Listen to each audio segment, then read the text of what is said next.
Oh my god! Oh my god! We are live! Welcome everyone to this week's YouTube Saints. It's the one show that is guaranteed to be featured in the YouTube Rewind, and you all know why. It's the Cummies. Oh god damn it. As you can see, we're off to a fucking fantastic start tonight. Here we are. It's a nice cold fucking frigid December night for many of us. There's snow outside of my fucking ground. I'm not having it, so I'm here with my wine, my buddy, and all of you crazy fuckers. We got a great guest on tonight. I think some of you might be familiar with it. Jeff is really excited, actually. I am. It's a big milestone. I am so fucking excited. Thank God we finally have a female guest on this show. Like, it's been so fucking long. We've been doing this show forever. Finally we have a female guest. I just, you know, it's about time we get some diversity up in this show. Yeah, listen, I mean, there are some guests who might take exception to that, so just let's hope Justin Wang's not watching tonight. I love Justin Wang so fucking I know, much. no, actually, you know what? I do too. And actually, in hindsight, that joke would have been much better off aimed at Hi, I Think I'm Real. He's so pretty. Yeah, He's that's true. so pretty. He is very pretty. He's a very pretty man. Man, he gave all his hair away to Locks for love, but then they said, "We seen your YouTube channel. We know this grew out in the midst of hate." See, I have a conspiracy theory. So I cut my hair, and I did not intend for my haircut to look like his. I didn't do that on purpose. It just kind of happened that way. And then like 4 days later, he cuts his hair a lot shorter. I think I stole his mojo. Oh, dude, no. After that, I mean, well, think about this though. When did he cut it? When did he actually cut his hair? After he came on our show. That's right. And had a chance to see that he has no chance. No, there's one best hair game on YouTube right now. T1J can probably go fuck himself with those dreadlocks. They're so thick and crusty by now. But in the meantime, you know, hey, subscribe if you like my hair. Yeah. Ooh, God, throwing shade already. Holy shit. I know they hate it, so they asked for it on Twitter. I can't, like, disappoint. They're like, you're either sullen or an asshole. Don't be sullen. Oh, man. Why is it so many people forget that we do this show the same time every single week? Like, one of my best friends in the world, every Sunday, he tries to call me right in the middle of the show. He knows. Like, he's calling me right fucking now. And I'm like, dude. It's almost like we're running a small, under 10,000 subscriber YouTube channel, and people don't keep in mind how sacred Sunday is. Like, it said it right there in the original commandments, thou shalt keep the Sabbath day for the Lord's. Somebody just said, "Posh spice me up, fam." Jeff Holiday 2017. Yeah, thank you very much. Appreciate that. Oh, good on you. Good on you. Appreciate you. You and all that you do. I've seen a lot of familiar faces in the chat tonight. We got Poisoning the Well. So, oh, right there, actually, trying to say, Fatter Pat's hair is the best. Everyone knows it. So I'm gonna guess Pat's in the chat. Who knows what Fane is up to? He's probably off in fucking Thailand right now trying to catch up with Chris Dangerfield to see how he does it. It's entirely possible, yeah. Yeah. Holy shit. Let's got Vernaculus and Jetty Leads here. We got our standard assortment of security officers by way of Mouth, Sestra, and Anata Hearts. It's gonna be a good show. It's gonna be a great fucking show. Yeah, we're gonna keep the cancer to a minimum until we decide to maximize that shit. I do have to take a shot of death because somebody made me a deal earlier today on a totally different stream, but they made me a deal that I had to do a shot of death on Saints, and I will do it, but in a bit. I'm gonna pace myself. It's a long show. Damn it, Jeff. See, this is why I have to remind myself that Jeff is of the what my people call it, the Gentile variety.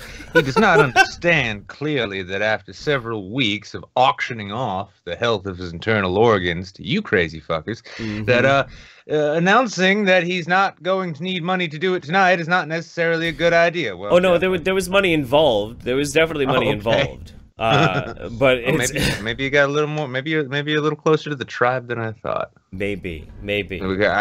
Well, let me. You know, we'll find out afterwards when we find out like how much you've done to contribute to the white genocide. Because like I know I'm just fucking exhausted. I wouldn't say that I've contributed a lot to white genocide. I've tried. I've definitely put in a lot of the effort, but so far nothing is taken. Yeah, I put in the work. But not the results yet.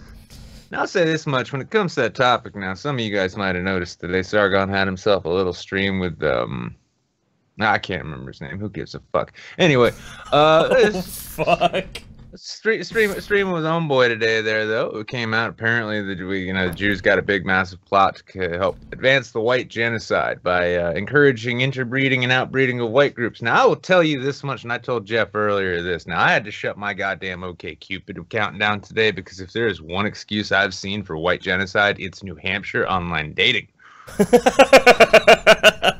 It looks like a goddamn Greyhound stop in the middle of the night. Quite honestly, I mean, it's like a Jerry Springer casting call. And when you see all of those pudgy white faces, and you say, "Oh wow, you've got a whole host of cute kids. Where are their dads?"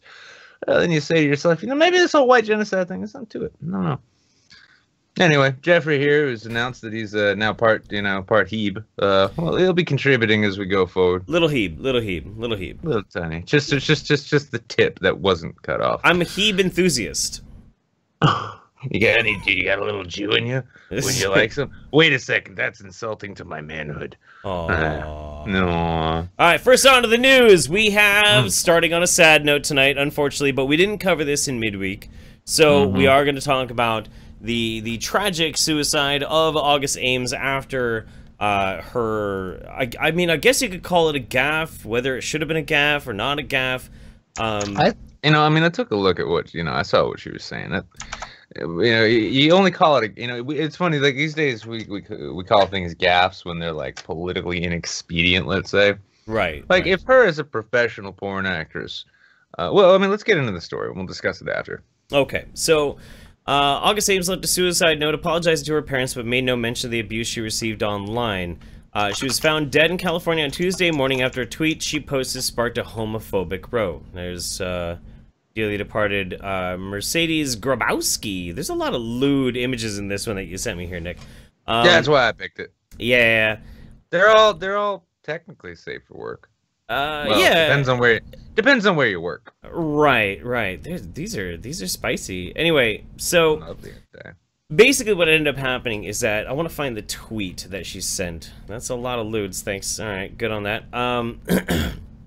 Whichever lady performer is replacing me tomorrow for Erotica X New, you're shooting with a guy who has shot gay porn, just to let you know. The agents really not care about who they're representing. I do my homework for my body. Now, for a lot of people, this represented a homophobic statement because it was inferring, it was basically inferring that she didn't want to have sex with a man who also shot gay porn scenes. Now, there's a little bit more nuance to it. She had made this clear to her agent and to the companies that she worked for that she wasn't comfortable doing that. They tried to slip it past her anyway, which is why she made the public statement to call it out, because they were not listening to what she herself wanted to make a choice for her own body. And whether you think that's ignorant is irrelevant, but it started a firestorm with a copious amount of people throwing lots of shade and trying to societally, I guess, castigate August Ames and shut her down. Days later, she ended up killing herself. Very sad, very unfortunate. No, I mean, it is, previously, they say in this article here too, August, who started almost 290 movies, was attacked online.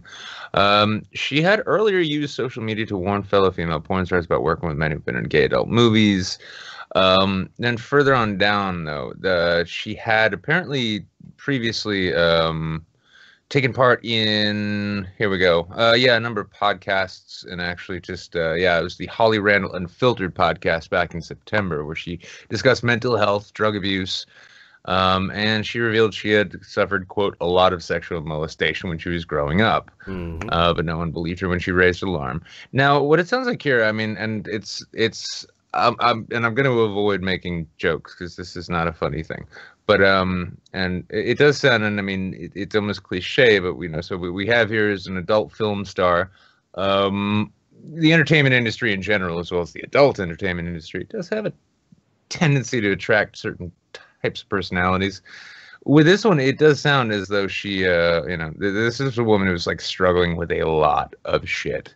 Yeah, and getting an online fucking hate mob, because she, and this is, and especially too in the climate we live in with the arguments that we have, when you think about the fact that this woman said that on a professional and sexual level, which in her terms is the same thing, had a given preference for who she did scenes with, right? Right. For that to be seen as some kind of awful fucking thing to say, and then to result in a hate mob which drove what was already a rather fragile and it seems emotionally and mentally unstable woman to suicide. Well, that says that says a lot about like the sort of environments we're living in, the climate we live in, and the era we live in, when not only that happens, but that's just, it happens so quick. I mean, and I doubt any person who sent her any of the hate really stopped to think, well, I wonder if she's like, damaged or fragile.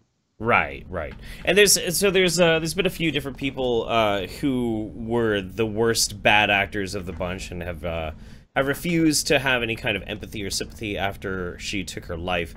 I would recommend, if anybody else wanted to find how grotesque this went and how shitty it got, go check out Medicare's video on it.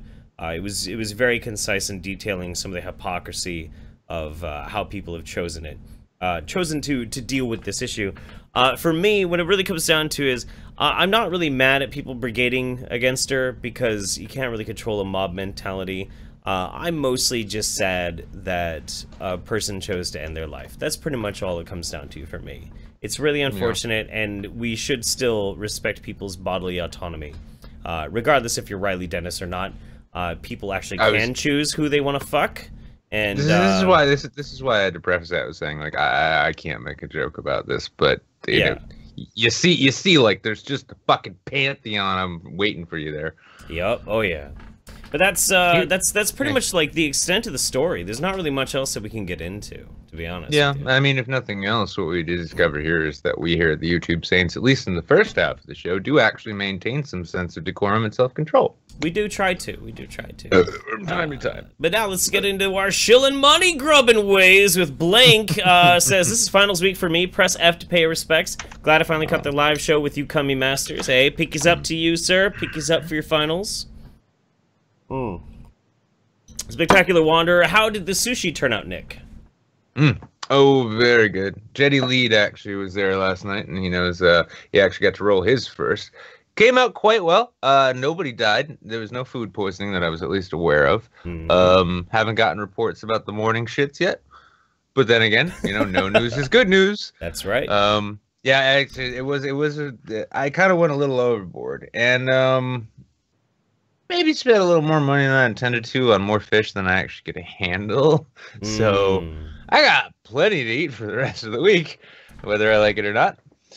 Dragon of the West says, on this episode of the YouTube Saints, Jeff and Nick bring on everyone's favorite conservative waifu. I'm not that conservative. I mean, really, I'm more liberal than anything else, but I appreciate it. Thank you. That's very flattering. BamWolf77 says, gonna make a treasure box for your kiddo because every kid needs a place to hide secrets. Any thoughts on a theme for it? You mean my kiddo or his kiddo? Because we both have kiddos. You probably got much different ideas. Go pirate for mine if it's mine. Christ, I don't even know. Like she's 9, and then just like, what do you like these? Oh, you're shutting your door. Okay. No, I love you too. No, Dad, I want to be. Yeah, so maybe like no, leave me alone would be a good theme. She's a princess. She's a princess. Just to let everybody know too, it's the requisite thing we have to say every single episode. If you don't want Google taking 30% of your hard-earned motherfucking money and you still want to tip out, consider using Streamlabs instead. It's just your option. We like to give everybody the availability to spend wisely. So we want to give more to you in terms of content than you give to Google, huh? That's right. Fuck Google. So next up, this is actually kind of a very in-depth news story. Yeah, this one I'll pop this one up. Yeah, so this one this is our serious world news item for the night. Don't expect too much more. But so the Jerusalem issue explained. Now this is from the New York Times by Max Fisher. I think it's from the Interpreter actually, because I guess they're in the aggregation business now. Yeah. So for those who may not know, Donald Trump officially recognized Jerusalem as Israel's capital and has made it clear that he plans on moving the embassy there. Now, there's lots of reasons you can tell, probably by all the shit that's on fire in the Gaza Strip right now. There's some people who are not too keen about this. So what are the basics? Both Israelis and Palestinians claim the city as their political capital. It's a sacred religious site. Israel controls the entirety of the city. Any peace deal would need to resolve that. The city's status has been disputed, at least officially, since the 1984 Arab-Israeli War. Before that, the United Nations designated Jerusalem as a special international zone. During the war, Israel seized the city's western half. It seized the eastern half during the next Arab-Israeli War in 1967. So, as we can tell, the Palestinians and the Israelis, who otherwise get along fine, have this mild little property dispute. And, well, Trump has basically made a very, I'll say, interesting move by deciding to acknowledge it as Israel's capital. On the one hand, all of his fetid little fanboys in the alt-right, what few of them may remain, it's got to be hard when you're, you know, when your commander-in-chief there is like, I think the Jews deserve something. So that kind of sucks. But yeah, I mean, beyond that though, at least it's like, well, Israel's an ethno state. But I'm getting off track. What we've seen here is he's basically breaking with what has been sort of unofficial White House policy, right. And that's one of sort of neutrality. Yeah, you guys are fighting about this shit, and you're gonna keep blowing each other up. But I'm not getting involved. Although there's been a number of different U.S. presidents that always promised that they're gonna move the embassy to Jerusalem. Like Bill Clinton was like, this is something that I'm absolutely gonna do, but he never got around to doing it. Yeah. But I think it's like mostly one of those like hollow platitudes that Trump actually was like, no, actually, fuck it, we're gonna do it. We're just gonna legit do it. And it's a little strange too when you think about it too, because when you look back, like our last Republican president, good old W. Yeah. Well, W. W. See, he was one of the first to recognize Palestine as a state. He was. Yeah. That pissed a lot of people off. on so many levels too. I love it because, like, honestly, I'm not a big fan of the whole Israeli lobby and J Street and all that. Sure. And I will say I do rather like it when they get pissed at the same time that other people get pissed who hate them. You know, mm-hmm. I love that thing because I mean, for all you know, too. I mean, for all we know, Bush didn't even know what the fuck a Palestine was or where you'd find it, and somebody told him it was a country, so he just kind of went with it, and he's like, yeah, the great nation, Palestine, with their long history, dating back to the 1500s. Huh? So yeah, who the fuck knows? Our buddy Rhino says, "Moon Jerusalem, best Jerusalem." That's true. That's true. Oh god. There are no lizard farmers in regular Jerusalem, but Moon Jerusalem is full of lizard farmers, and they're a proud people. And there ain't nobody bitching about, like, you know, the olive tree that their granddaddy owned that hasn't been there since they put up a fucking, like, McDonald's. So, yeah. That's right. I mean, that's a nice thing. You know, here's the thing, Jeff. I mean, like, you know, I'm kind of getting out of politics, but I'm getting kind of bored. I mean, I haven't had, like, the alt-right or Antifa threaten me in fucking months. So, like, what else am I going to do except try and piss the PLO off? Might as well. Might as well. I mean, I'm pretty sure that, like, you know, Arafat's grandkids are all big fans of the show anyway. You go for so long without getting death threats after a while, you really start to miss it. So you kind of have to, like, find somebody to really piss off, you know? I know, you start wondering to yourself, like, do I just not matter to, and does nobody care anymore? Does nobody want to threaten my life anymore? I used to feel like people cared. I used to feel like we had, like, a rapport going on, and, I mean, yeah. I haven't had an anarchist say I need to catch a bullet in like 2.5 months, and honestly, I don't know what to do with myself. It has been a while, actually. Now I'm thinking about it. That's weird. That's really strange. This is what's ultimately going to drag the both of our channels back into the political arena. It's just going to be boredom. It's going to be boredom. It's going to we're going to see people like cognitive thought, for instance, like catching a whole bunch of shit. It's like, hey, I want some of that shit. Yeah, why isn't anybody threatening me and my family? God fucking damn it! Can a brother get a death threat? Please. Can a motherfucker just get like maybe like a partial dox or something? Come on. I'm fucking thirsty here. Thirsty for your lovers. Why do you think I bought this goddamn guns? God damn it. Fucking shit. No, I just gotta be a sportsman like the rest of these fuckers. If you don't keep threatening my family, then my wife's gonna think it was a waste of money for me to buy my arsenal. Like, that's not cool. Come on. What the fuck? I went through all that training and shit. Man. Listen, I mean, like, you know, if you've got that much hate in your heart that you're actually willing to threaten their life and their family, like, I mean, you know, keep them in mind as you go forward. You know, it's not all about you and your hate. Sometimes it's about the need to realize people are paying attention. Just throw a man a bone. Anyway, all right. So fuck, Jesus Christ. All right, fine. Fuck. Vernaculus has got you covered. Don't worry. There you go. Jeff. Oh yeah. Yay, dude. Vernie, I love you. All right. So next up, this is the most important news article of the day. We dealt with suicide heavy topic. We dealt with Israel-Palestine relationships, another heavy topic. But these pale in comparison to the most important news story of this week. This is incredible. Just look at this. New dinosaur looks like an odd mix of duck, croc, ostrich, and swan. Yes! I've been waiting my whole life for this and I didn't even know it. Dude, me too. I am blown away by this. This is a beautiful artist rendering. That is a majestic fucking creature. With a bill like a duck, but teeth like a croc's, a swan-like neck and killer claws, a new dinosaur species uncovered by scientists looks like something Dr. Seuss could have dreamed up. It also had flippers like a penguin, and while it walked like an ostrich, it could also swim. Eat that, ostriches. That's the first time swimming ability has been shown for a two-legged, meat-eating dinosaur. The tiny creature, about 18 inches tall, roamed 75 million years ago in what is now Mongolia. Its full curled-up skeleton was found in sandstone rock. This is nature's beautiful. This is amazing. It is, and now also I'm glad because I saw questions before. Now the title of this episode makes sense, right? Yeah, a lot of people were like, "What the fuck is with the title?" Like, well, now you know.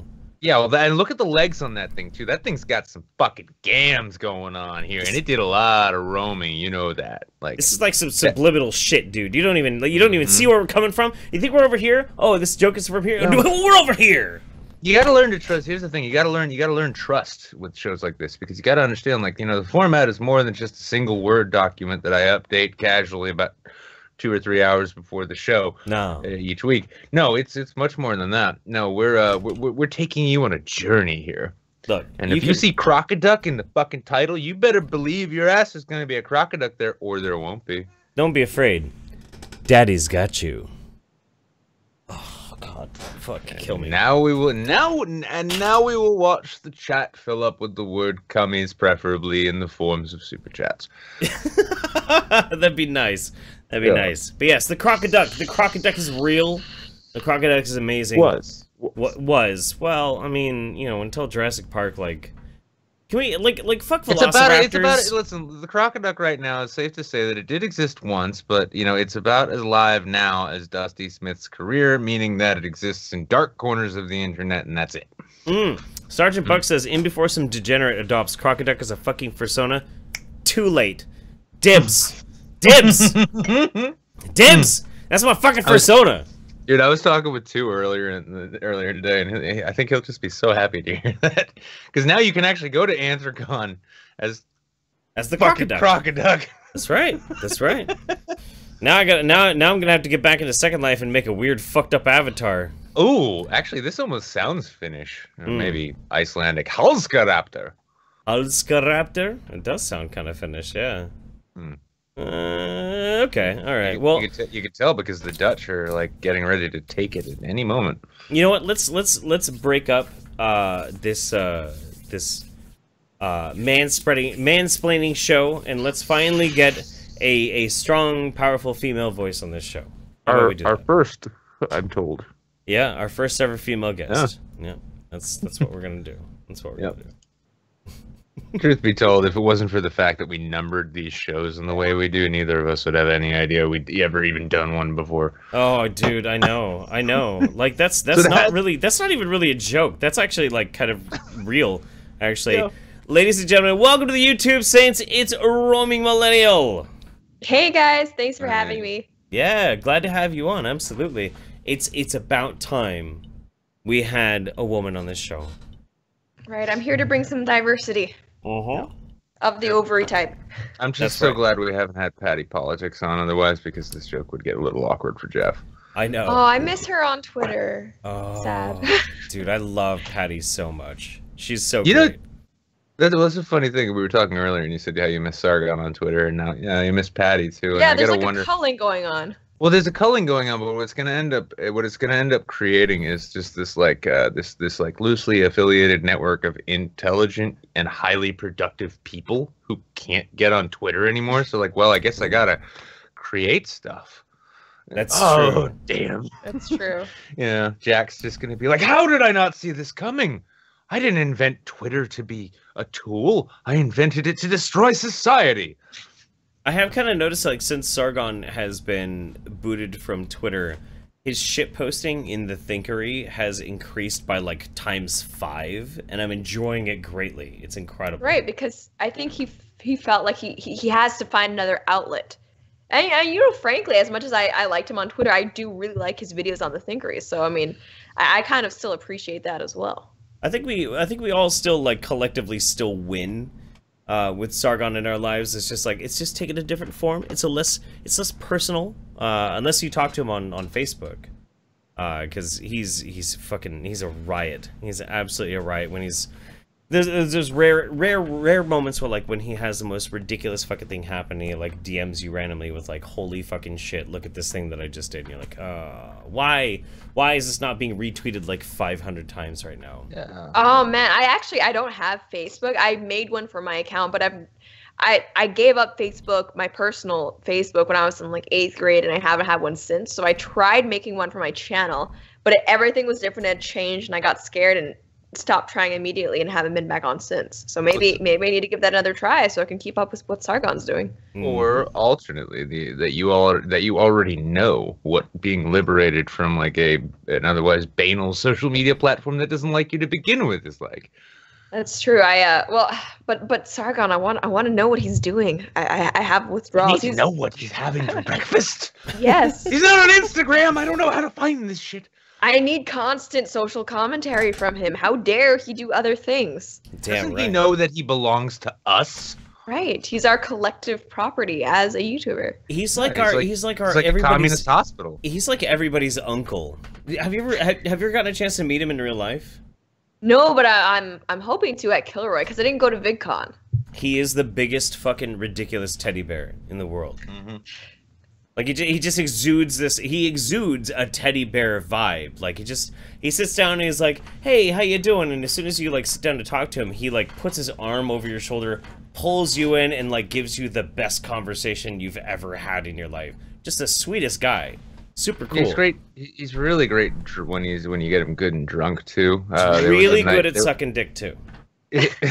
Well, there was a night I was trying to leave a party at VidCon, and like I'm going out to the Uber, and Carl's just like, wait, come here, big hug, and it's just like, you know we're good friends, right? I'm like, yeah, dude, I got an Uber to catch, bro. Yeah, no, hold on, just wait. I'm like, okay, that was 5. Just wait. All right, let's continue. Yeah, and yeah, it's a good fun time. It's gonna be. So you're heading to Kilroy then? Yeah, I really want to. I'm kind of wondering though, because I wanna film while I'm there. And I like have someone who like. I don't know if I should bring like my producer camera person with me. Yeah, I don't know. I will definitely careful. You might get caught on camera with me, and then like if you've got any professional ambitions down the line, goodbye. Oh, I've kind of resigned myself to the fact that I can only do political commentary stuff based on this type of things that I've said. Like that ship has sailed long ago. Yeah. Oh yeah. No, there's like this. I think every YouTuber, once you hit a certain point, and you kind of realize like you have this line that you can cross, and if you go like full bore into it, and you dive into like full blown political commentary on YouTube, like you're never gonna escape it. This is the line, and as soon as you go over that line, you're never going to be able to escape it. As long as you live, somebody's always going to find it. So do you take that plunge or not? And we've all taken that plunge for sure. Mm-hmm. You know? And it's kind of, I don't know if it was like this for you guys, but for me, it was kind of, I didn't really consciously know when I was making that point. It was just a kind of thing, you know, like maybe 6 months ago when I actually looked back and realized like, oh, well, so this has happened. I've, you know, kind of like put my face out there, my opinion, said these things. People are very upset with me on the internet. This probably wouldn't be good if I were, you know, looking for a 9-to-5 job. Yeah. You got to remember that. You got to remember that people with very strong opinions and ideologies, they never forget.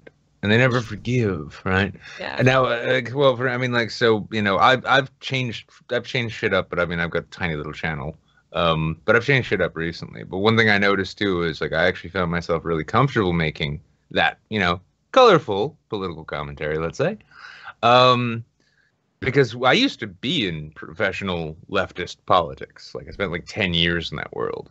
And I did notice that once you start piping up, and I'm sure it's probably the same on the professional right too. It's just the way of it. But when you start piping up and expressing your honest opinions, even in private, like it's like a fucking coffee clutch. Word gets around, and all of a sudden you're so-and-so's a wrong thinker. They can't be trusted anymore. And but it's liberating too, because once you let go of that desire to not offend or desire to please everyone, right? Once you let go of that, and you probably know this, and they're like, well, I'm just gonna be fucking honest now. Yeah. Oh, that felt good. I liked that. And I'm a really non-confrontational person. I don't like I don't like conflict. I don't like drama. So even like I look back at my old videos, the first ones I got, and I was so afraid of offending anybody. I didn't want to say anything wrong. So like even if I was addressing these topics, I would try to phrase things so carefully. I spent so much time trying to make sure that I couldn't be misunderstood, that everything was like really fair and equal. But the thing is, like, people still got mad. People still got offended. I still got crap. So after a while, I just kind of decided, like, why bother investing so much effort into not offending people who are going to be offended anyway? I feel like I kind of cheated, actually, in this regard, too, because I live in Eugene, Oregon. And Eugene, Oregon is, like, a hub of fucking ignorance. And how I cut my teeth on YouTube was dealing with anti-science people, like these pseudoscience, these spiritual healers, these GMOs cause cancer, vaccines cause autism, this, that, and the other thing, blah, blah, blah, over and over, just compounding after compounding after compounding. And just my simple commentary that I would leave on Facebook was enough that my face was known in the city. So that I would go to like the Saturday market where everybody has like their handmade wares, and I would walk down and I'd look at the booths, and people would look at me and they would see my face, because my face was being passed around town as this shill for Monsanto. Like they legit believed I was working for Monsanto. You're getting those tasty Monsanto checks, right? Yeah, oh yeah. They pay me in Swiss gold stolen from the Jews from the Holocaust. But how do you think he affords these onesies he's got? That's right. All these tasteful onesies are all bought with Jew gold. So anyway, Monsanto Jew gold. Come on, let's hit all of those SEO marks. Yeah. We got to make sure when people search this video they find it perfectly. But like when I jumped into YouTube, having people castigate me because of my political beliefs was something that I was already very well used to. It didn't faze me at all. And I'm the opposite. I'm a very confrontational person in real life. I'm an extremely confrontational person in real life. So I can only imagine what it must be like to be more introverted and have to like come to terms with that. Yeah, it is weird. And that's something that, when I first started doing, like I remember the first mean comment I got, I couldn't believe that someone would be so mean. Because people aren't like that to you in, I guess, like face-to-face conversations, right? People have more decorum, they hold back more. But when it's online, it's kind of, holds barred, right? And I remember... I've never been to New Hampshire. Yeah, I have my quiet like Asian upbringing is like, I don't know, like people aren't like confrontational like that. And like even I remember the when I've started doing like, I guess, live streams, I was like, I had like really calm people on even when they disagree with me. And like my first like experience with someone who was like, I guess in face-to-face, not just text, of someone who was like negatively emotionally charged, was actually like Vegan Gains. And I got so like, you don't say. Yeah, and like it's just like he's like the opposite personality of me. And at first it was really hard for me to deal with like those, like that kind of thing.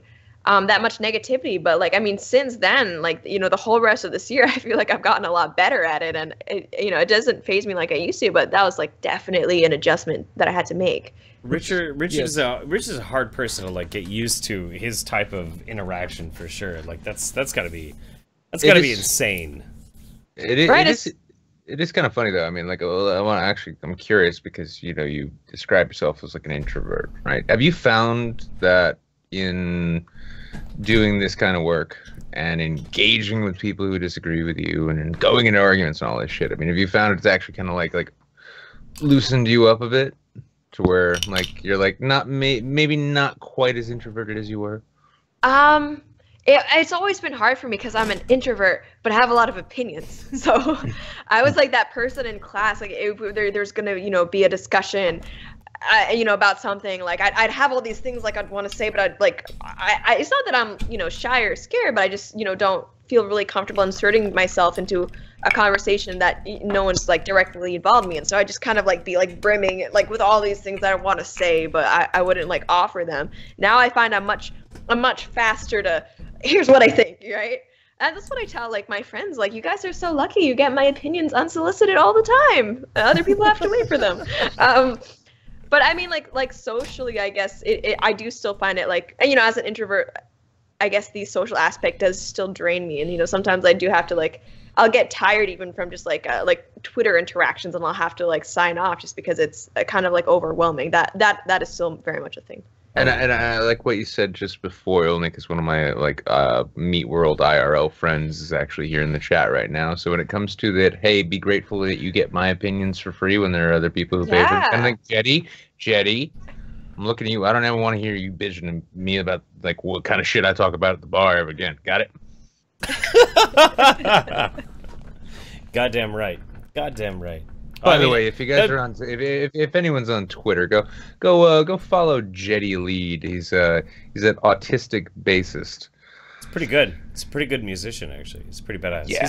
He's the Saints. Yeah. He's the Saints sound engineer. He's a good guy. Yeah, I mean, if you watch my channel and you ever hear like you ever notice like one video, it's like, yeah, that audio is kind of shit, and then you hear on the next video, it's like, wow, that sounded really good. That's why. It's because I've got an autistic bassist on my side. Yeah, everybody should have an autist. All right, you know. I got a question. I got a question for you. So if you, so obviously we know like the Roaming Millennial brand on YouTube and the type of videos that you make are at this point honestly kind of legendary. You've grown exceptionally fast. You've got really good production quality. You make really, really good videos. Now, if having gotten into this as long as you have, and with the experience that you have now, if you could go back in time and choose some other type of topic to make YouTube videos about, not to say that you would have to replace it, but if you could do like YouTube about a different type of topic, what do you think you would do?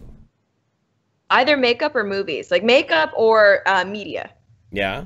Okay. Yeah, and it's funny because actually, like those are the channels that my subscription feed falls into. Like you have like the political commentary, news, whatever, which honestly it's probably like most of it. But then the other, you know, I have tons of Game of Thrones channels that I'm subscribed to, movie review channels, stuff like that, and then stuff in like the beauty community.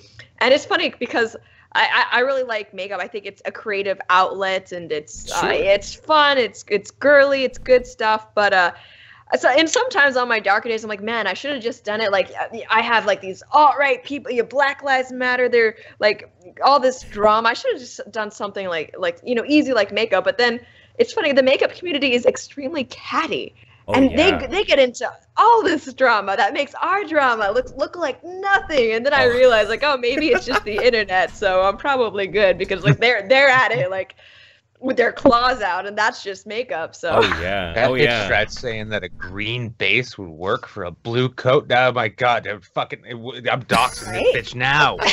I'm taking my heel off. I'm gonna stab this bitch with my stiletto. This is a house shoe. Okay, all right. Yeah, no, but it gets bad sometimes. But yeah.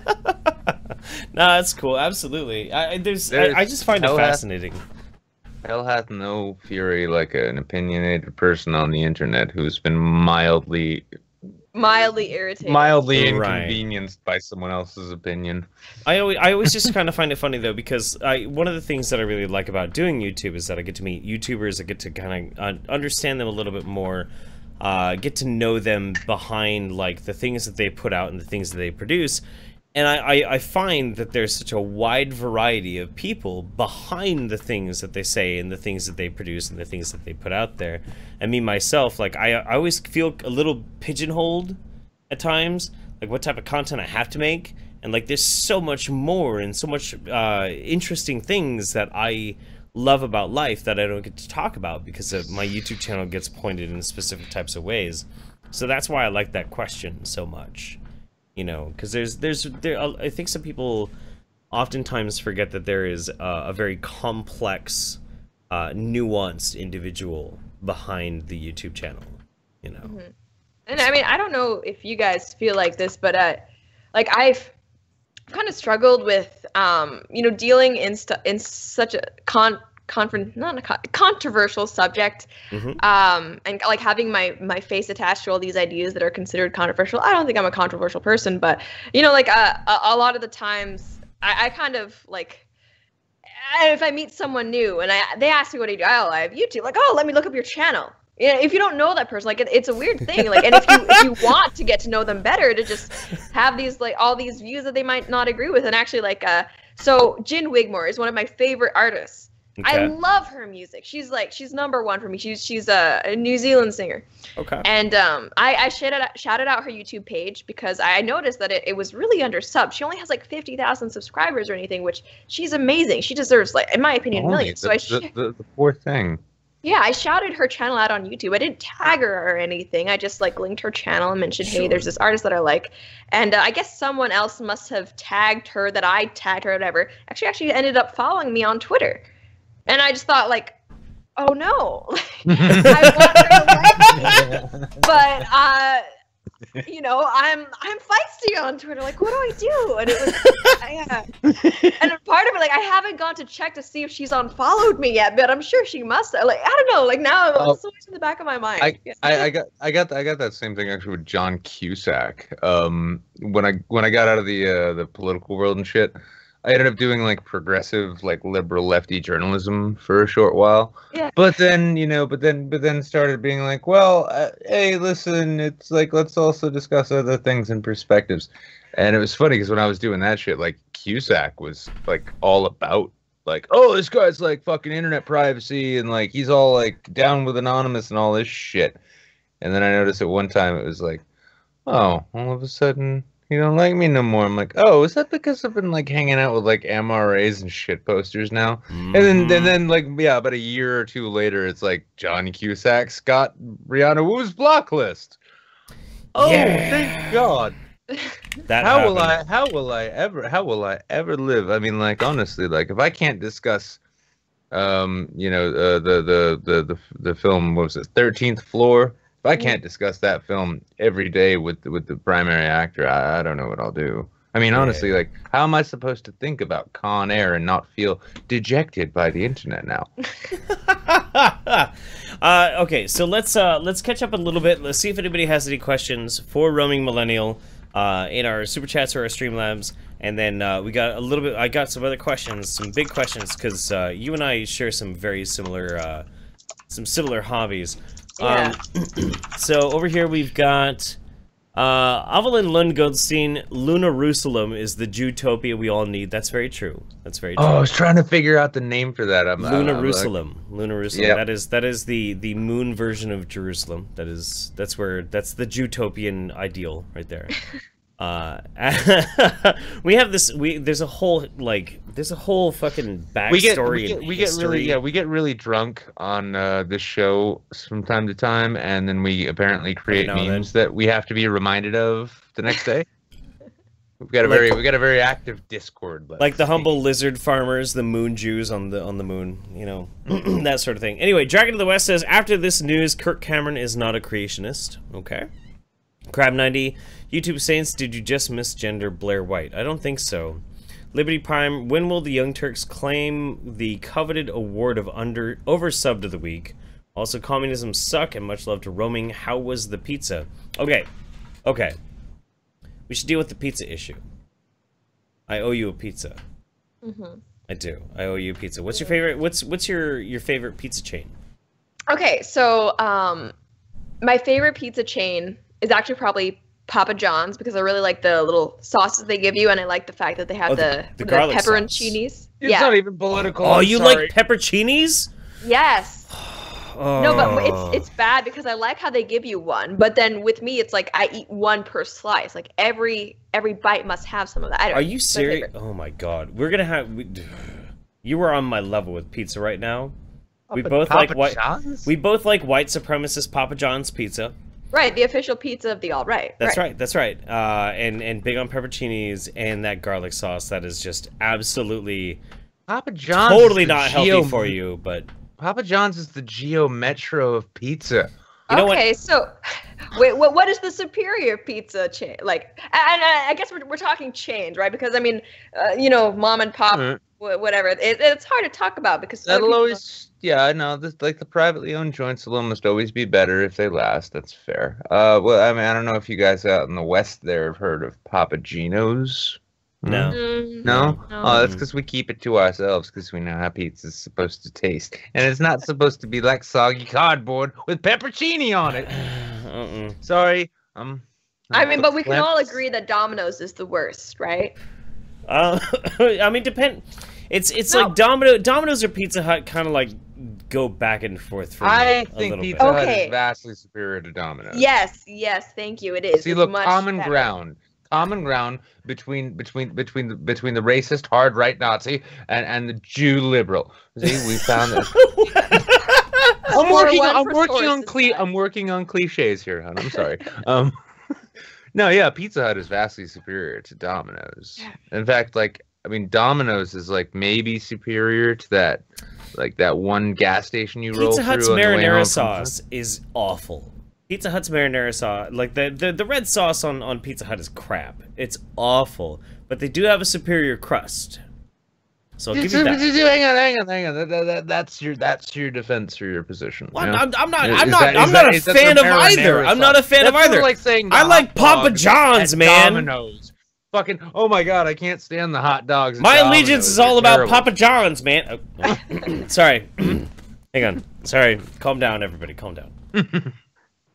Anyway, so, Young Turks are always oversubbed. Anyway, Erudite Fuzz says, I'm dubbing that horde monstrosity a Veloci goose. The elusive crocoduck is still at large. Okay. Velocigoose. Okay. A flock of moosin. Y'all need to get Sargon on, get him absolutely shit-faced, and then just see what happens. We had him on midweek, but it's hard to schedule him for a Sunday show, because it's like... Europe, yeah. The time difference, yeah. Yeah, it's like 3 a.m. where he's at right now. Yeah.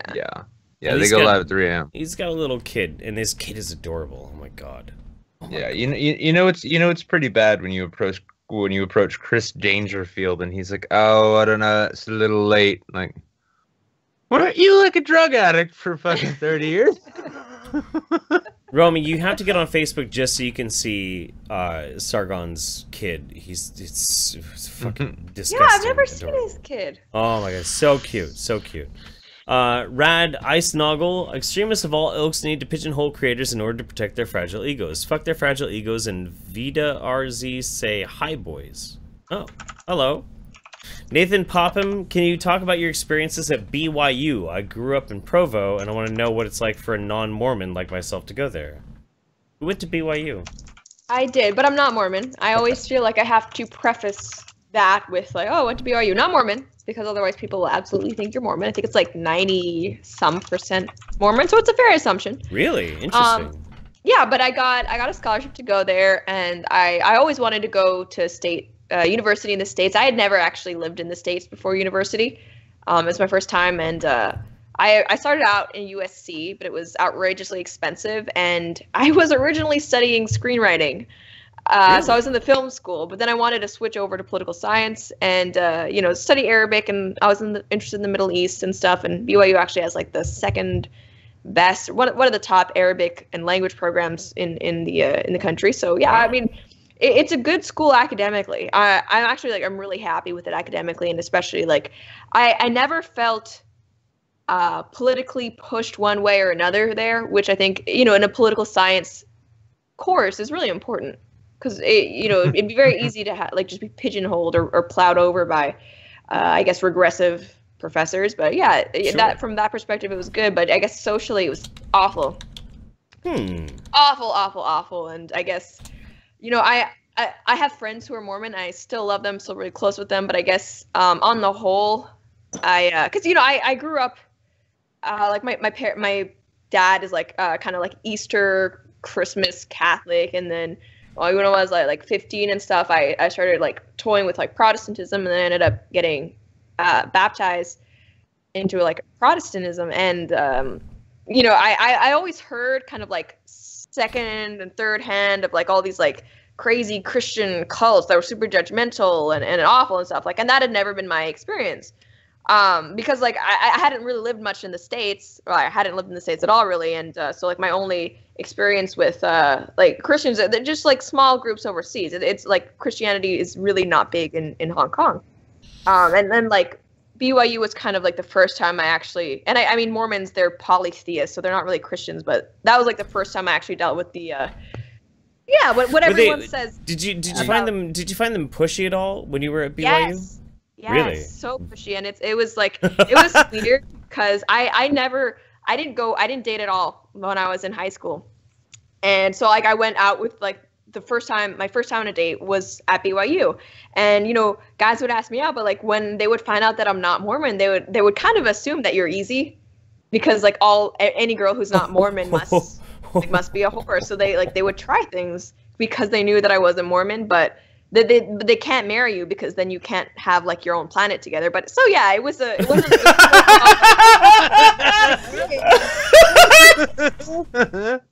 I love that. And also like I mean I don't know if it's the Mormonism or the fact that it was just like Utah is super white, but they're also like a little bit racist. You don't say. Yeah, so I guess it's kind of like what the left thinks like the GOP is like that's what Mormons are in my experience. But I have Mormon friends who told me that that's just Utah Mormons. Well, no, so. This is the thing. Is like one day atheists and progressive-minded Christians, which depending on where you're from, could mean a lot of things. They will team up to defeat the Church of Latter-day Hat Saints. Yeah, and then we will be the Latter-day Saints. Now, let me ask you this. I mean, you do know what happens when you cross a Unitarian with a Jehovah's Witness, right? No. Somebody who comes and knocks on your door but has no real reason to. Dad jokes. Here we go. I really like you. I think there's a real connection between the two of us, but like I can't get my own planet if we're together, so it's just not gonna work out. Look, what the fuck? I'm not okay. I like went out with a guy for like 2 years, and then we broke up because of the planet thing. Oh no! That is thing that has happened in my life. Kind of simple, but the thing is, though, if we have relations before marriage, the best I'll get is like a lesser moon.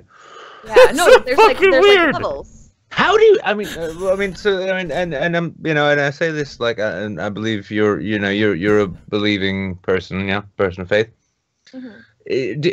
Does it ever like strike you like you see these like this Mormon shit of like, oh, these magic plates in a hat gave me permission to do what I want so I can have a magic planet with 9 wives in the future? You see shit like that and you're like, I kind of get why atheists are the way they are.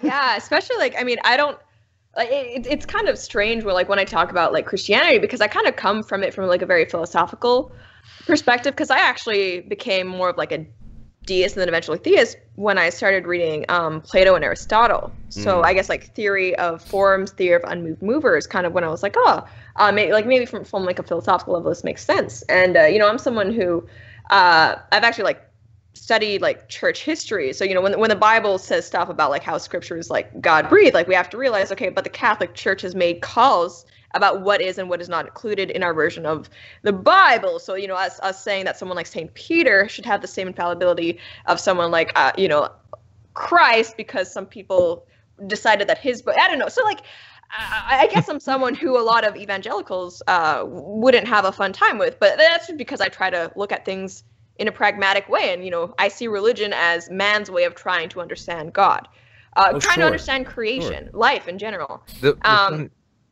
Sorry. And but so that's like, I try to be very undogmatic about it. And I, as rational as possible with the understanding that we're dealing with things, in theology and philosophy that aren't always quantifiable. But, when you look at something like Joseph Smith and the plates and, the thing is like, I've got these magic plates. But you can't see them. Recently, like that was recently. I need to keep them behind this sheet and forget about that conviction for fraud and confidence jobs I had. I can promise you I have golden plates from God that were put in my hat back here. You just can't see them, and you need to believe me here. Now, one thing I gotta wonder though, because like it's a common joke, right? So like, any man who's been with women and any man who's been with a virgin knows that the whole concept of like the jihadist arriving to find 72 virgins in the afterlife is not really actually as appealing as they make it sound.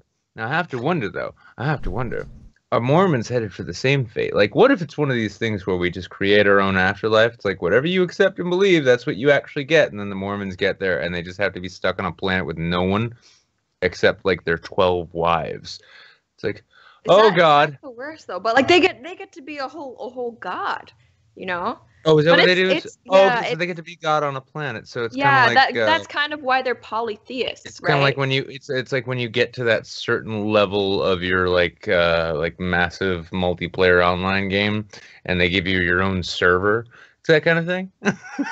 Is that what these guys are playing at? Is it the same impulse? It's like, I hate this world. I love God and I love His creation. I hate this world. I want my own. Yeah, so you can do whatever you want. And, like, there are levels, depending on if you're Mormon or not and how good a Mormon you are. Like the super VIP heaven is the planethood. See, the thing about this is the nice thing about moon jewelry is like like when you die, the best thing you do is you get like a beach chair at the Sea of Tranquility. Oh, that does sound pretty good. It's not bad. It's definitely not that bad. Okay. Rad Ice Snoggle. Extremists of all ilks need to pigeonhole creators in order to protect their fragile egos. Fuck their fragile egos and... Oh, no, shit. I just read that one, didn't I? Son of a bitch. Okay, no, yeah, okay. I got it. Geolosophizer. Roaming Millennial. Looking back, is there anything you wish you did differently when interviewing Richard Spencer, or any regrets in general? That's a good question. That is a good question. I actually just recently watched all of it. I hadn't watched it in a really long time because like I included some clips of it in my recent, like my video that kind of touches on like my interview, but also Lindsay Shepherd, just the idea of disavowal. And I think like what I realized about the interview is that we spent a whole lot of time on politics and stuff. Like we didn't just talk about the alt-right. An entire like 1/3 of the interview was devoted just to like Richard Spencer's own political beliefs. He's actually like a Bernie supporter, environmentalist and stuff like that. So that part I definitely wouldn't change, just because I think that's a side of Richard Spencer that we don't hear about that much, and I think a lot of people didn't realize, or maybe we're really aware of like what his actual like political beliefs are.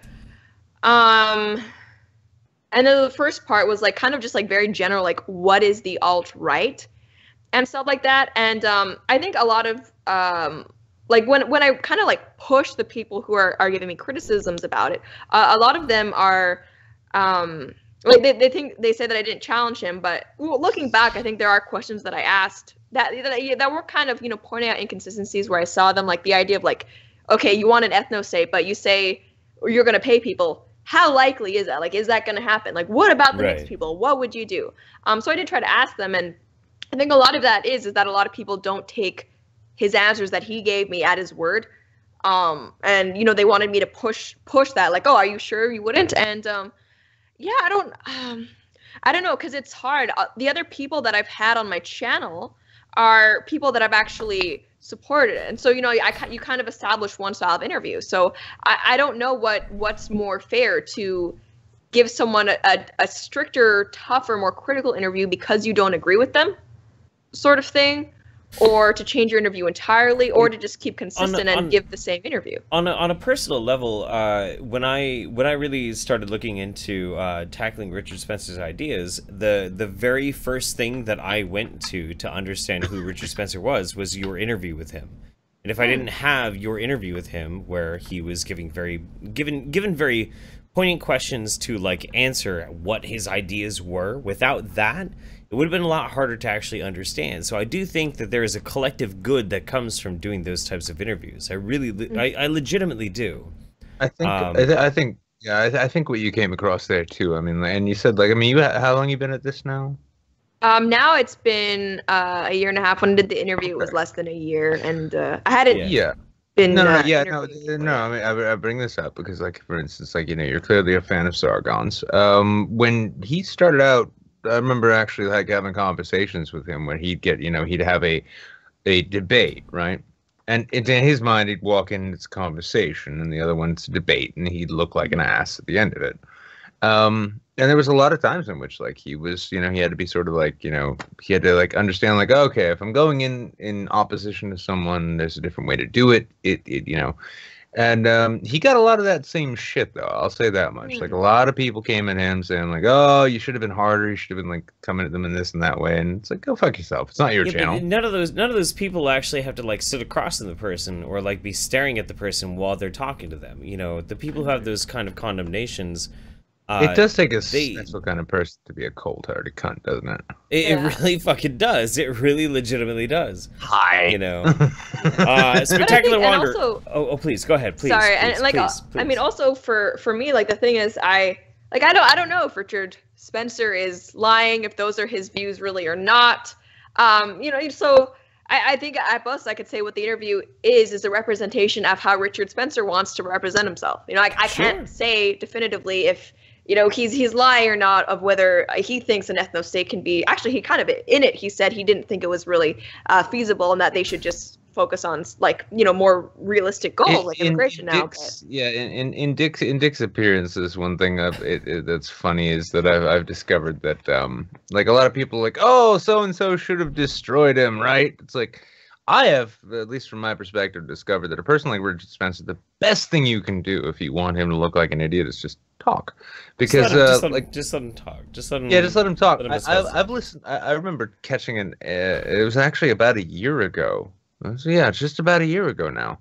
I caught an interview with him on NPR one time randomly because it was on in my car, and he straight up compares his, you know, his little fasci movement to like, he's like, well, it's kind of like communism in the early 19th, you know, in the early 20th century. And I'm like, that's probably not the comparison you want to make. I'm just saying. I mean, you know, what do I know not a about good what idea. fascists like these days? No, Oh but I my mean, God. and it's true. And I mean, like I've had people say like, oh, like you let him get away with sounding reasonable. It's like, in it, I'm pretty sure he said we should just like move the black people to Florida, like all of them. So like, I don't know if that's a reasonable. Were you listening? Is that what you call reasonable? And Yeah. how are we still friends? How is this? That's reasonable to you? Does that really trigger Yeah. you that much that somebody makes that like that claim? Does that really bug you that much? Like, you really think that's gonna happen? First of all, Would you like to see Richard Spencer and the rest of his country club friends actually try and move all of the black people into Jacksonville? Why? I would love to see it happen. Why? I'd love to see Why it. do they all wear white polo shirts? Why? It's so bad. Did you ask him that? No, Yeah. I see that was. No, I'm sorry. I'm sorry. No, Yeah. you've just actually. I was on your side before, but now I know. Yeah, your interview skills are shit. You need to give up and go over to beauty vlogging, and that's the end of it. Fashion police. Fashion police. Yeah, and Spectacular. then call them out on their white goddamn polo. all right. Spectacular Water says, Roaming Millennial, better for views, pigtails, ponytail, or down. I don't know if it's correlated to views, because I feel like, I don't know if you guys found this, but I feel like it's so variable, views based like entirely on topic. But I feel like I get more hair comments when it's pigtails. And also like any hit piece, I've noticed that like the Right Wing Watch or even the Daily Stormer thing they just did, they always use the pigtail photos. I don't know why, but like the extremists, when they're like talking about me, they like to use the pigtail photos. That's your weird. next series for your channel. Then it's examining the connections between beauty choices and political alignments. Yeah. Chris Banks asks, what is D&D Saints happening? I don't know, man. We gotta me and Nick have to figure out a lot of things right now. We're really good. Yeah, we're really good at coming up with plans that we want to do in the future. We just have to actually neither like, one of do us, them. we're not actually aware that the future is going to happen. So when it does, we're all surprised and shit. We have so many of these. Nathan Popham, Mormons are the worst. Imagine that being your whole life. It's nuts, man. Your friends are right. Utah Mormons suck. Other Mormons are usually okay. I don't know. I honestly don't know about any of that. Like, I really have no experience with talking to Mormons myself. Yeah, and I think another thing with like that has, and like I'm trying to be like as introspective and like fair to the Mormons as I possibly can be. But one of my best friends, she's Mormon. She went there. She actually ended up being outed. I knew she was gay, but one of her roommates ended up outing her to her bishop, and yeah, they were making her go to counseling, right, about her gayness. And yeah, she was super depressed, and her family, I love them for it. They decided like, no, you're not staying there. This is bad for your mental health. And you know, she had to leave. And if you leave the Mormon church while you're at BYU, they don't release your transcripts. That's rough. That's really rough. Oh man, it was awful for her. She had to like, I mean, emotionally, just she had lost a ton of time. It wasn't a good experience. Oh, all right. I gotta burn through a bunch of Streamlabs. Let's do some Streamlabs real quick. Sergeant Buck says, if the Moon Jews were to form an order of knights, would they charge into battle shouting Zabrus Volt? Yes, they would. Yes, they would. Just so you know, Roaming, the god of the Zebrus on the moon is Zebro. Well, he's their prophet at the very least. Amish Dance King says, question for Nick. My cousin is turning 21 next week and wants to try as many new drinks as she can. She really likes beer, but she only ever had light beers. So what kind of stuff would you suggest I get for her? Cheers, also cummies. All right, I'll give you the quickest answer I can and the quickest straightforward answer I can.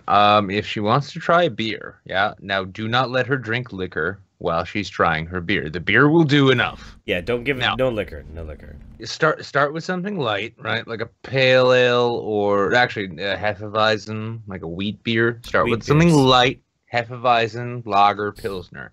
Graduate to reds or ambers, and then maybe to browns. From browns you go to porters, from porters you go to stouts, and then you call the Uber, and you hope you have a friend to pick your cousin up. Yep. End the night with a really, really good stout.